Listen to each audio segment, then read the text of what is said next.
rantai loket emas. Apa yang perlu saya buat? Loket emas. Jumpa di mana? Kalau jumpa lah rumah orang tak boleh ambil. Jumpa lah kedai emas. Dia buat alik.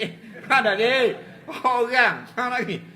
Jumpa dia pergi jalan rumah kawan dia. Jumpa rata emas bawah meja. Dia pun ambil lah. Dia pergi umum ketua imam. Suruh sedekah. Oh bengong. Dalam rumah orang tak boleh ambil, haram. Dalam pagar orang tak boleh. Dalam perimian orang tak boleh.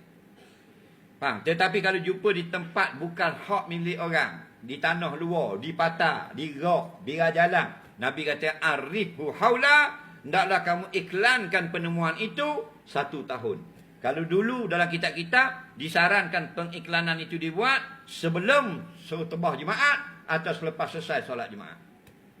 Dan sekarang mudah, media sosial. Faham?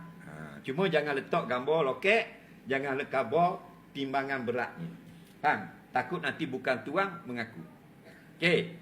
Khabar saja Nanti bila ada orang mengaku, khabar dia loket betul apa? Dia kata betul rambutan. Salah. Ini betul dacing.